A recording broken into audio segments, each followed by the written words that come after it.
The metal door slammed shut with a sound so loud it hurt the ears. Boom. The light inside the small cell stayed on. It never turned off. A man named Michael Carter stood frozen, staring at the door. He counted his steps. 1, 2, 3, 4, 5. That was it. The whole room. A bed made of concrete. A sink. A toilet. Gray walls. No window he could touch. No voices. No faces. A cold voice came from a speaker in the wall. You will be locked in this cell for 23 hours a day. Welcome to ADX Florence. Michael's heart began to race. His hands shook. 23 hours. Every day. Alone. He pressed his ear to the door, hoping to hear someone, anyone. Nothing. Just silence. Heavy silence. Then he heard something worse. A scream. It came from far away, deep inside the prison. It was short, sharp, and then gone. Michael stepped back from the door, breathing fast. He whispered, "What happens to people in here?" The light flickered once. And at that moment, Michael realized something terrifying. He had just entered a place where men slowly disappeared, not by dying but by being forgotten. But how did he end up here? Weeks earlier, Michael was not thinking about silence. He lived in Chicago. He was known by the police, known by the courts. His name appeared in news reports about armed robberies and gang crimes. Michael was smart but angry. He planned crimes carefully. He never panicked, until one night everything went wrong. That night, a robbery turned violent. Shots were fired.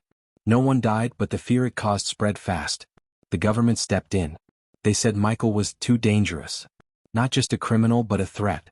When the judge spoke, his voice was calm. You will be transferred to the United States Penitentiary Administrative Maximum Facility, ADX Florence. Michael did not understand what that meant. Not fully. He thought prison was prison. Bars. Yards. Other inmates. Noise. He was wrong. The trip to ADX Florence was long. He was chained at the hands, waist, and feet. A black hood covered his head. He could not see. Could not speak.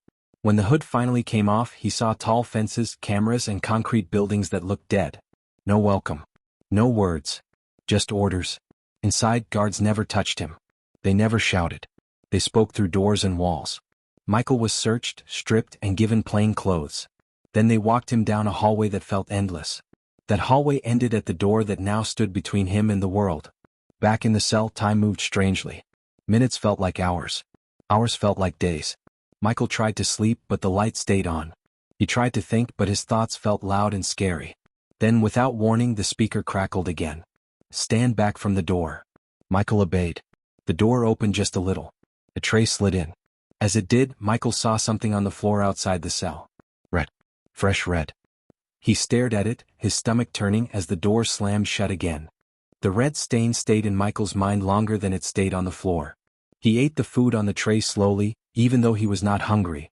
His hands shook as he lifted the spoon. The silence pressed on his ears like heavy hands. 23 hours passed the same way. No voices. No faces. Just the light always watching. For 1 hour each day, the door opened.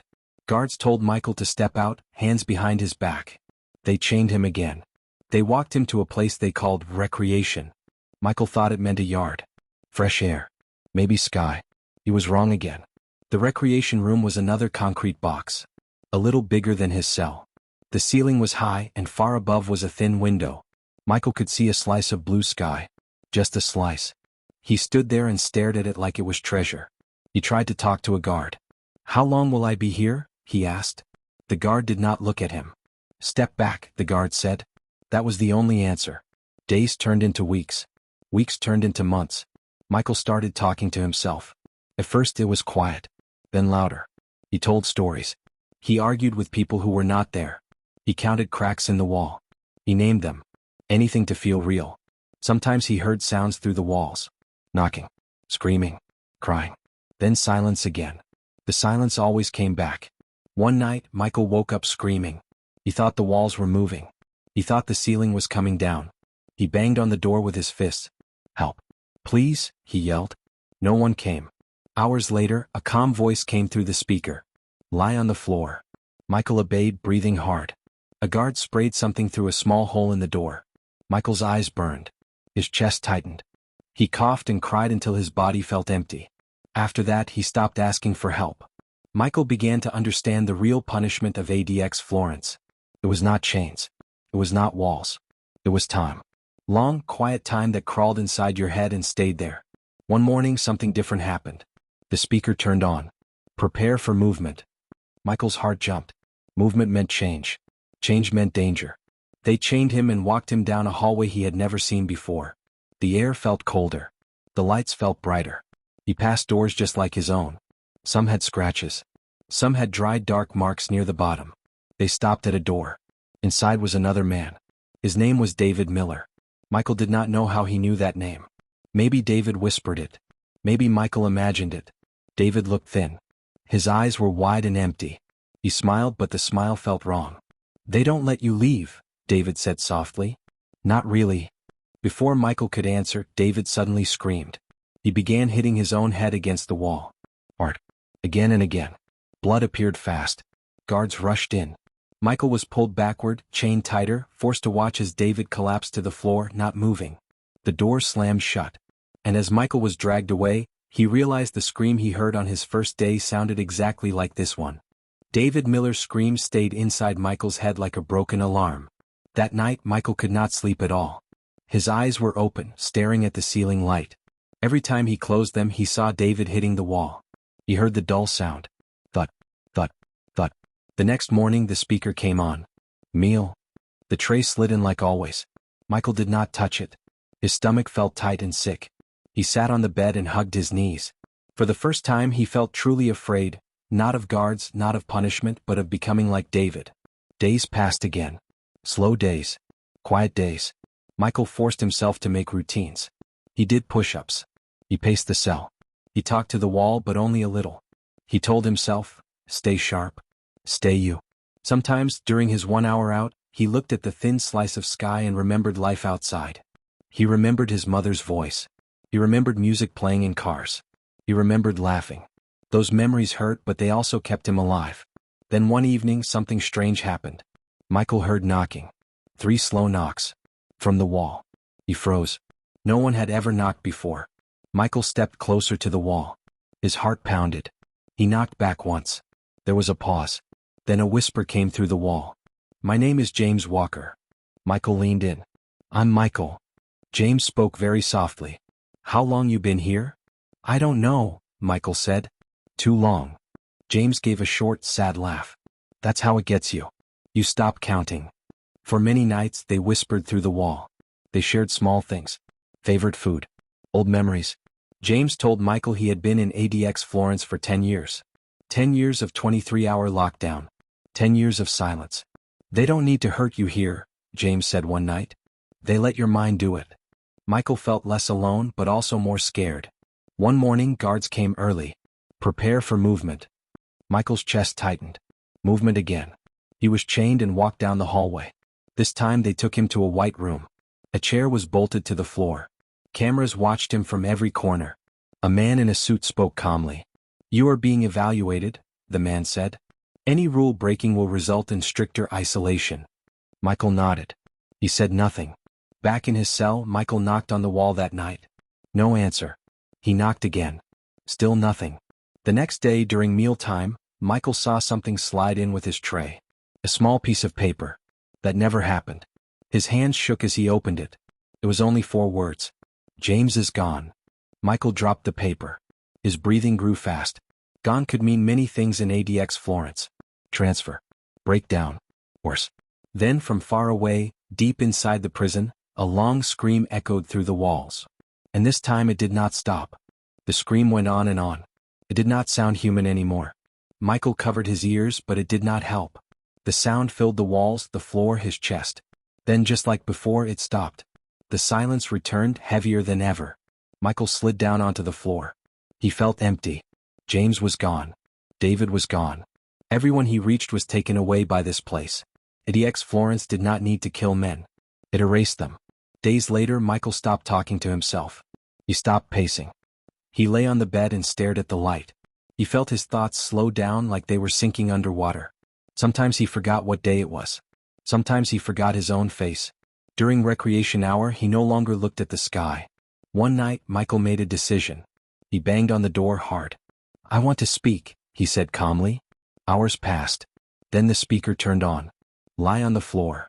This time something different happened. The door opened fully. Guards entered. They chained him and walked him down the hallway again.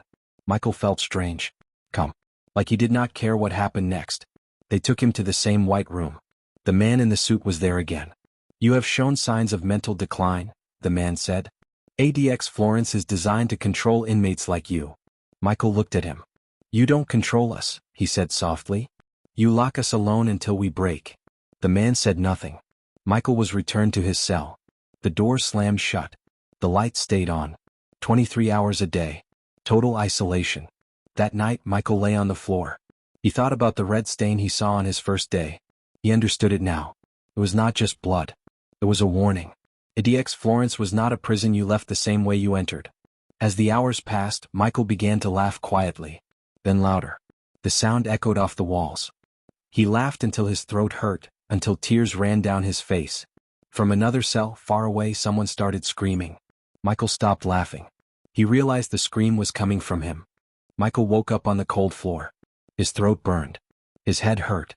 The light was still on. Was always on. He did not know how long he had been screaming. Maybe minutes. Maybe hours. He sat up slowly and looked around the cell. Nothing had changed. Same walls. Same bed. Same door. But something inside him was different. He felt quiet inside. Too quiet. When the meal tray came, Michael did not rush or shake. He ate slowly, carefully, like a machine. He no longer waited for voices. He no longer knocked on the wall. He understood now. Hope was dangerous in this place. Days passed. Or weeks. Time did not matter anymore. During his 1 hour of recreation, Michael stood still. He did not exercise. He did not look at the sky. A guard watched him through glass. Michael felt like an object, not a person. One day the speaker turned on. Prepare for movement. Michael felt nothing. No fear. No excitement. They chained him and walked him down a hallway he had seen before. This time they stopped at a door with a small window. Inside, Michael saw himself on a screen. Old footage. Courtroom videos. News clips. His past crimes played silently. A voice spoke. This is who you were. Michael stared at the screen. The man on it looked angry. Loud. Alive. Then the screen went black. This is who you are now, the voice said. The door opened again and Michael was taken back to his cell. That night, Michael lay on the bed and thought about ADX Florence. He finally understood the rule of the place. 23 hours alone was not about safety. It was about control. About stripping a person down until nothing was left but breathing. Michael stopped thinking about leaving. He stopped dreaming. He stopped remembering faces. Weeks later, a new sound came through the wall. Knocking. Michael did not answer. The knocking came again. Softer this time. A whisper followed. Hello. Michael closed his eyes. He knew the truth now. If he answered, the cycle would start again. Hope. Loss. Screams. He stayed silent. The knocking stopped. Far away, a scream rose up, then faded. Another man learning what life in total isolation meant. Michael lay still as the light buzzed above him.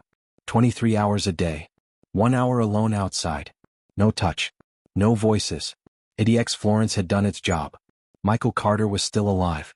But the man he used to be was gone forever. The days kept moving slow and slow.